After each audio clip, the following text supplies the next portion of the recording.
Welcome to BKL Nightly. This is the Game Day Recap edition. I'm Thad Brown, joined by Josh Reed and Carl Jones. Caleb Carr will be with us in a little while. The Bills knock off the Chiefs. They own this team in the regular season. Don't even bother playing the game next year. Just give Buffalo a W, 28-21. And guys, this win to me looked a lot more dominant is not the right word than the score, but I really felt like the Bills, both sides of the ball, up front and in the secondary, dictated tonight to the Chiefs. Yeah, and I think one of the things that stood out is how balanced they were on offense. You know, they did a nice job of mixing the run and the pass. It was really interesting to see and hear from Josh Allen after the game talk about how they got James Cook going, and that really sets up success in the pass game.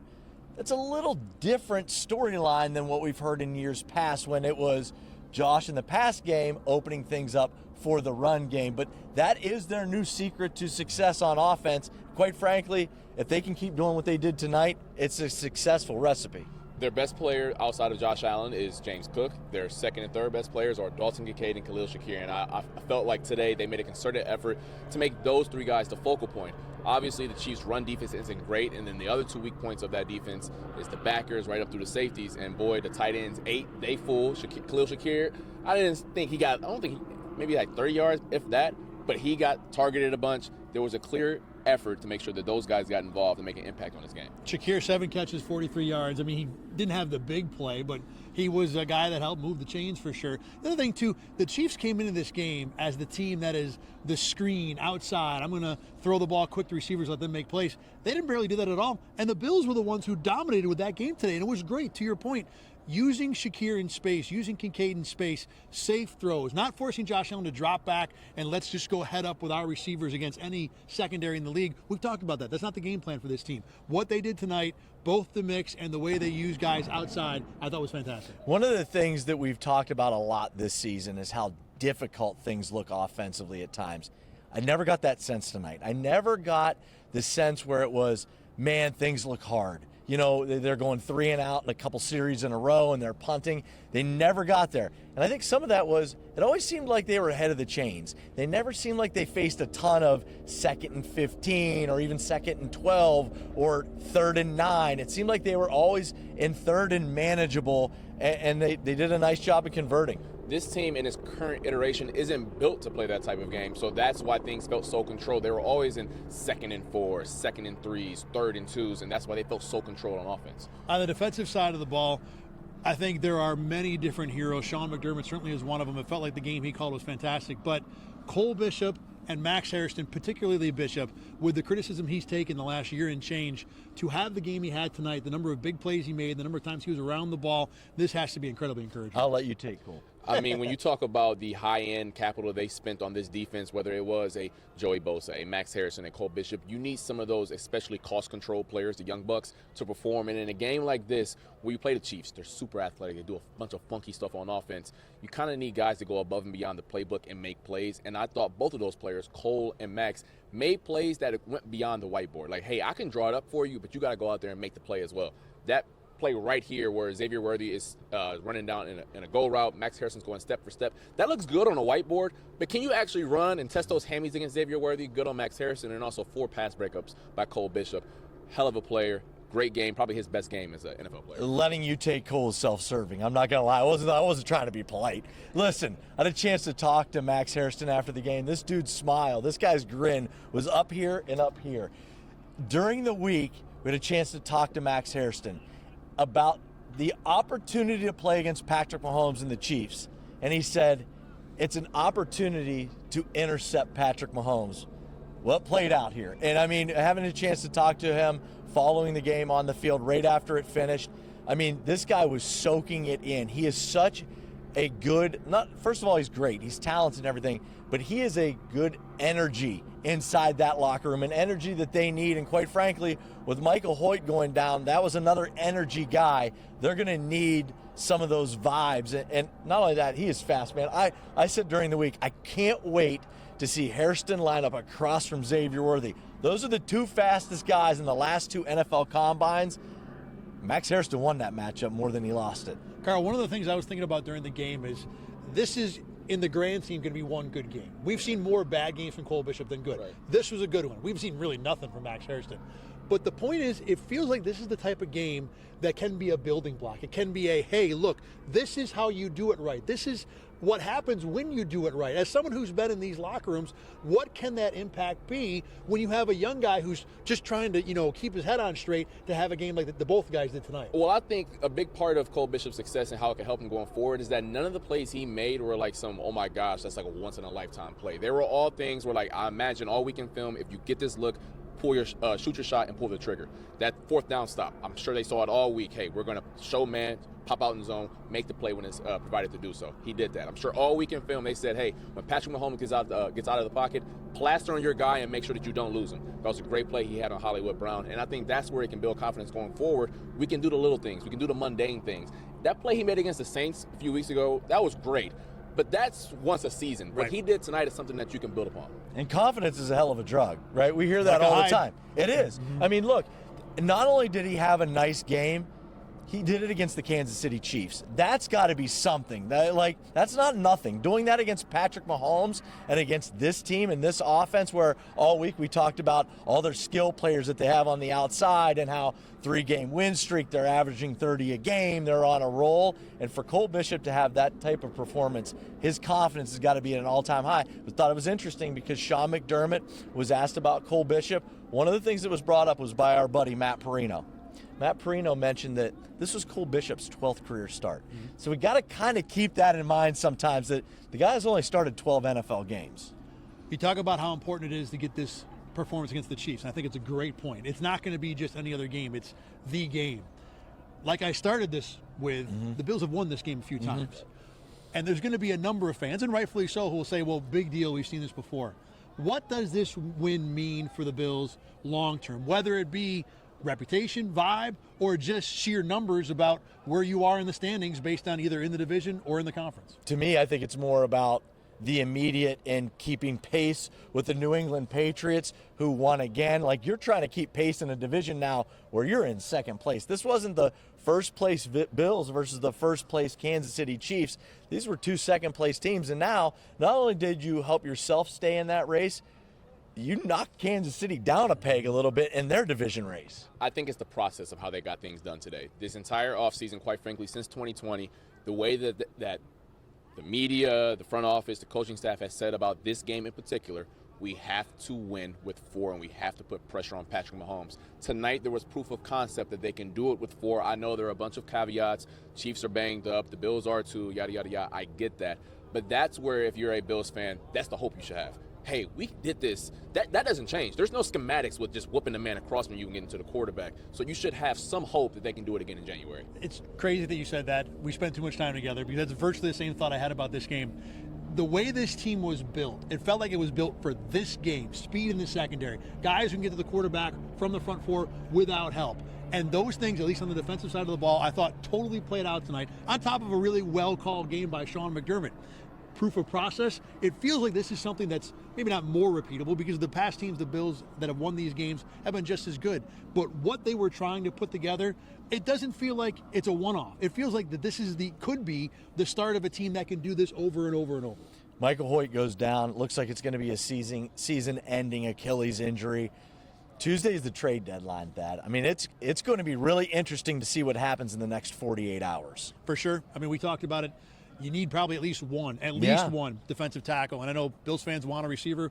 We talked a little bit in this broadcast about the need for a receiver. I think there will be work that will be done. There will be new players that will be in. I don't know if it'll be enough to satisfy everybody. But for now, this was a heck of a win and a heck of a build for the Bills to get to this point, for sure. All right, for Carl Jones and Josh Reed, I'm Thad Brown. We're going to take a break. When we come back, Caleb Carr will join me with more on this Buffalo Bills win.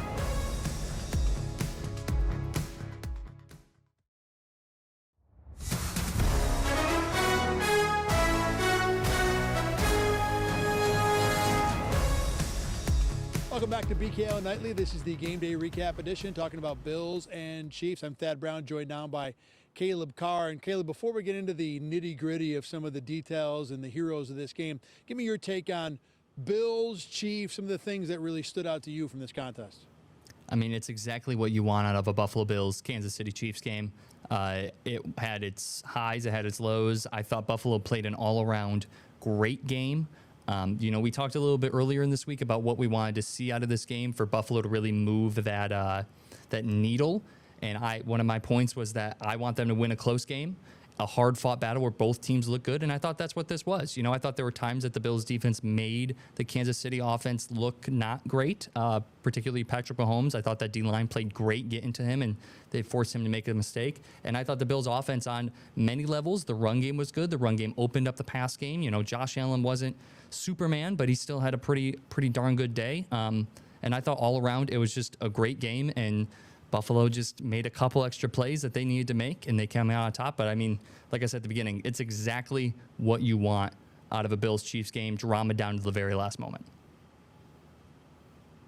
To explain a little more what we were talking about, that goes back to BKL Nightly on Thursday when one of our roundtable questions was, could the Bills this weekend with this game change the idea that the Chiefs are always going to have a leg up? And I think you're right. I think this game did move that needle a little bit. And to me, one of the things I thought they had to do was get contributions from new players on defense. And the Bills got that, Max Hairston, Cole Bishop in particular.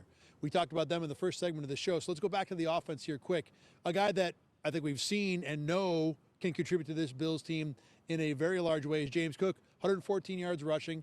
First running back to have over 100 yards against the Chiefs since basically Christmas of 2023. Look, the Bills didn't have to rely on him as much in this game, but at the end of the day, he was still the engine of this offense. Yeah, as I said, I thought this was the first game this year that we really saw the passing offense feed off of what James Cook was doing in the running game. We've seen this passing offense just kind of struggle. Even when the run game is going good, the pass game still can't really get much going. But I thought off of, Cook hitting some holes and getting outside and making some big runs, Allen was finally able to get this play action game going, get the deep field. He had a couple deep balls, and get the underneath stuff. Obviously, we know that underneath stuff to Dalton Kincaid and Khalil Shakir is this Bills team's bread and butter, but they were still able to get some other aspects that they hadn't really been able to get so far this year open. And so I think, to me, that was the biggest part of the running game. Obviously, 27 carries, 114 yards. I think this is his fifth 100-yard game this season, which is the most he's had any season throughout his entire career. And we're only halfway through, and that just shows you how elite he's been this year. So no touchdown for him tonight, but I still think he had a great game. And like I said, he opened up the entire offense with how he was playing. Unsurprisingly, the Bills are 5-0 when he's over 100 yards. And I love the point you're making about how he opened up the whole offense, or at least more of the offense in this game. I thought Joe Brady did a really good job, too, moving the eyes of Chiefs linebackers, using screens on the outside, going horizontal at times. I thought the mix was excellent in this game. And as a result, Josh Allen, 23 of 26, set a franchise record for completion percentage in a game, 88.5%, whatever it was. And Caleb, I don't think he was Superman in this game. I don't think there was much he did where I really looked at that and said, wow, that's a play only 17 makes. He executed the offense. He was clean. He was competent. He was professional and really just did his job in a game that the Bills didn't need him to be, a hero. Yeah, this game was exactly what Joe Brady has been kind of preaching for like the past 2 years. We've seen that they've been trying to not take Allen out of the offense, but they've been trying to limit those Superman-like plays that they've needed. They've been trying to make it so that the running game can help, that the receivers can make plays downfield, that the defense can make big plays. And I thought today was a great example of what Joe Brady and Sean McDermott have been going for with this, where, hey, Allen can make a couple plays if he needs to. We saw a couple nice balls. We saw a couple times where he extended the play out of the pocket. We saw some good plays for him. We also saw some plays where his feet got a little heavy in the pocket. And he, let himself, maybe not let himself, but, he took sacks that he probably shouldn't have. So we saw some bad plays, but mainly we just saw him, like you said, just go out there and execute. And that's all he needs to do. This team isn't known for the number of playmakers they have around, but they have enough guys, James Cook, Dalton Kincaid, Khalil Shakir, Keon Coleman sometimes. They have enough guys, and then a random Dawson Knox down the sideline play. They have enough guys that can make these plays where all that Josh Allen really needs to do most of the time is sit there and execute, like you said.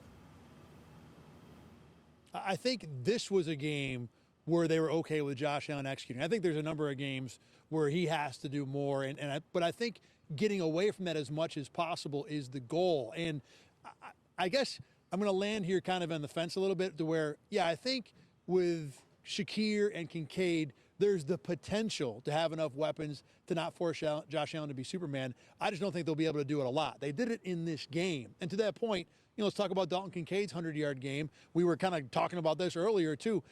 I see Kincaid as a guy who's a chess piece the Bills use very well, not so much an elite weapon who went out there and dominated a defense. I mean, the two big plays he had were essentially broken plays. Now, broken plays because he's got a little more athleticism than most tight ends, but I don't think Kincaid, to yet at least, is the kind of guy that's going to go out and change defenses. Yeah, he can be effective, and I think he's getting more comfortable in his role, but the idea of Kincaid as a star, despite this 100-yard game, the second one he's had this year, is something that I'm not even close to getting to yet.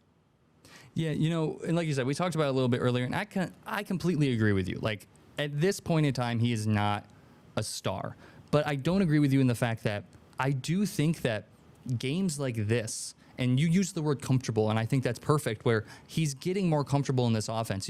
What we saw from Kincaid these past couple seasons has been inconsistency, is the best really way to put it. He just hasn't been consistent. He hasn't always been that guy. And there's been games where you're like, wow, he could be a star because he just goes off. And then there's been other games where you're like, he's dropping passes, he's not getting open, he's stumbling on the field, like he can't do anything.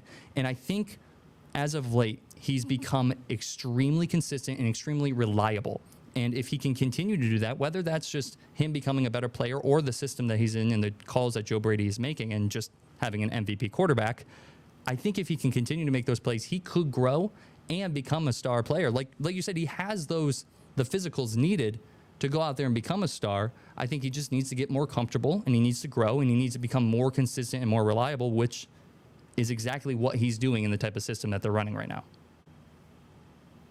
To split a couple more hairs in this discussion, you said extremely reliable and consistent. I think he's more reliable and consistent. He's not too extremely yet. I think when we talk about that inconsistency, I think the reason is that he's reliant on the system. He's reliant on how well Joe Brady can scheme him open. He's reliant on, whether or not Josh Allen can make that crazy throw. He's not opening those things up for himself yet. But still, this was certainly a step in the right direction. Two, like we said, being more consistent, more reliable, more comfortable.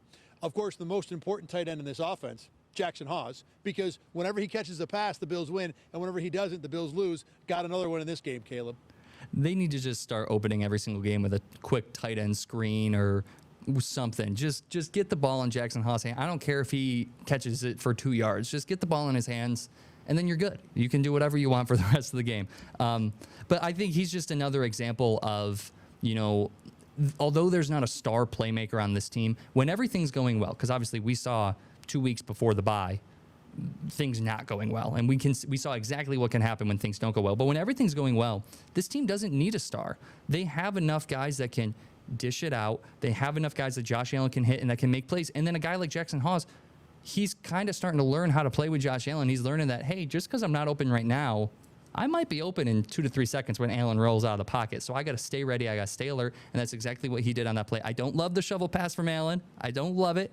He tried it a couple weeks ago to Ty Johnson. It didn't work. He did it again tonight. It was complete. It looks pretty. It's awesome, but it makes me a little nervous. But a guy like Jackson Hawes, I love what he's becoming. He's not nearly as reliable as Dalton Kincaid, but he is another guy that just you put out there, you feel confident that he can go make a play if you need him to. I agree with you on Hawes. I think he's shown enough now that once in a while you can get something out of 85, which is all they want because he's a heck of a blocker in addition. And I'm with you on the Josh Allen flip. Overhand would have been fine in that spot. Look, he made the play. Josh Allen gets away with that stuff all the time. Let him do his thing. Speaking of stars, defensive side of the ball, Joey Bosa was pretty much that in this game. Didn't have like 3 sacks, forced fumble, anything ridiculous, but he did have the 1 sack, and Caleb, the pressure was constant off the edge.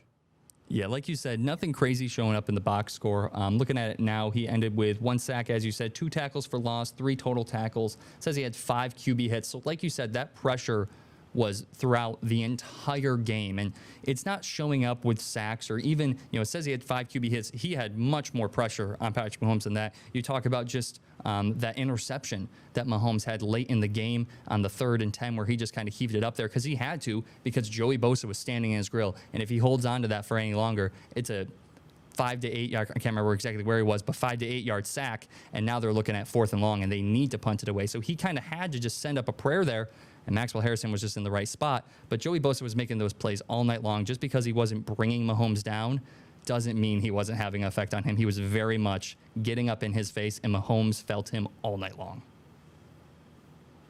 I did not think the Kansas City passing game, when it was straight drop back, when it was in more traditional structure, was that effective if Mahomes couldn't get out and scramble. The Bills talked afterward a lot about how little Mahomes scrambled. In fact, A.J. Epinesa got a question about that. He said, hey, how many yards did Mahomes have? Kind of looking at the reporters, knowing the number was really small. I think it was 1 scramble for 5.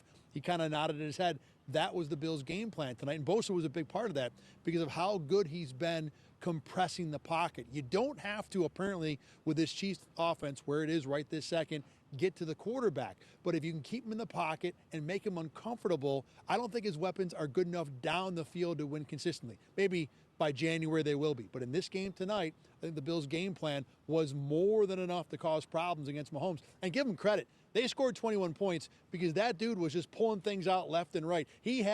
He was digging deep into the bag to keep the Chiefs on the field. It's, again, a testament to how good the Bills were when it comes to their pass rush in this game. Now, Caleb, they lost a big piece in this game. Michael Hoyt, torn Achilles. Sean McDermott confirmed it afterward. He will almost certainly not play again this year. Look, the energy that he brought is something everybody talked about. It's hard to measure his impact because he played 1 3/4 game for the Bills, but his versatility and his ability to compress the pocket with pass rushes was something that seemed like would be pretty valuable. It's hard to put a price tag or a description on what the Bills will lose without him, mainly because we don't know what he is. But what we saw of him in his little time here this season was pretty darn good. Yeah, I think the best price tag, as you put it, to put on him is valuable depth. Like that's the best way I think that we can say it right now from what we know. But we talked about him last week. We talked about there were a couple plays that he made that kind of opened up before Ed Oliver obviously went down. There was a play where he kind of helped open up Ed Oliver a little bit, and we talked about it afterwards. The offensive lineman ended up tripping on that play, but it still was a one-on-one with Ed Oliver, and who knows what happens with that. But Michael Hoyt was making some plays last week. He made a couple. He had, he made his presence known tonight, in the very least, and just with a D-line that you've already lost Ed Oliver last week, you just don't want to see guys continue to go down. So even though we don't know how much of an impact he would have made if he continued to play, we know that he was a reliable body that could be out there on that D-line, and losing that is going to hurt. It's going to sting.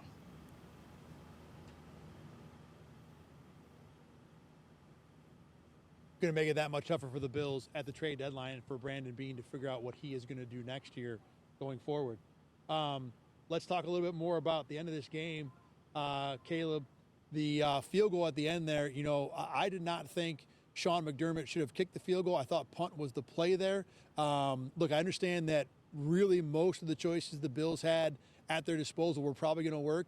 But if you punt, the Chiefs get the ball at their own 20-yard line. They have to drive the length of the field in 20 seconds. Look, if your defense can't stop that, I know this is the defense that authored 13 seconds, but if you can't stop that, you don't deserve to be on the field. The only way the Chiefs are going to have a shot is by missing a field goal or going for it on 4th down and missing that to give Kansas City a shorter field. So I didn't like the call. I did like the way Sean McDermott addressed it, though, by saying, look, you got to put this team away at the end. This is something that you can't let them hang around. I like the attitude. I like the aggressiveness. I still think it was the wrong call, though, for the Bills. Yeah, I agree that it's the wrong call. I also look at it in the sense of if Matt Prater does hit that, then we're saying good job, Sean McDermott, for making that call and just putting the Chiefs away. We're saying good job to have, be aggressive enough to do it. So it's kind of a give and take there. But I do agree that more likely than not, that's probably not the call. I think that shows the confidence that they have in Matt Prater, which maybe down the line sets up a Matt Prater, Tyler Bass conversation, but that's for a different day. But I like the aggressiveness. I like just going for it. Like you said, just put him away. I really like that. I do agree, though, that it leaves the door just a little bit too open. You, especially Bills fans, know who Mahomes is. They know that Mahomes magic, and especially I think he had that first completion. I believe it was to Rashee Rice or it was Xavier Worthy on the first play after that missed pick. It was a 18-yard route to the sideline, and he stepped out of bounds. That first play happens, and my immediate thought is, oh no, here we go. again. But luckily, the Bills defense was able to step up. And again, by getting pressure, like we just talked about, they were getting pressure to Mahomes. They forced him to kind of make some throws that he didn't want to make. And then after that, it was just 2 shots to the end zone and, some flashbacks to maybe an Arizona Cardinals game in the past. But Bills, they were able to get it done. They were able to get it done nonetheless. But I do agree that punting there and, forcing Mahomes to go 80 yards in 20 seconds instead of 50 or 60 in 20 is definitely a big advantage. So as much as some Bills fans may have preferred the Bills lose this game so they can be the team that turns around and win in the playoffs, I don't want to have that conversation. I think it's ridiculous. The Bills needed to win this game. They got a win that was very important. Look, from the standings point of view, they keep pace with New England. They make it harder for the Chiefs. This was an important win. Most of all, the Bills restored or erased any doubt that they would be an elite contender this season. That's going to do it for this edition of BKL Nightly. Thanks for watching. Remember, you can always catch this on YouTube and on Spotify. For Caleb Carr, Josh Reed, and Carl Jones, I'm Thad Brown. Thanks for watching. We'll see you again tomorrow as we get ready now for the Bills to take a trip down to Miami and take on the Dolphins.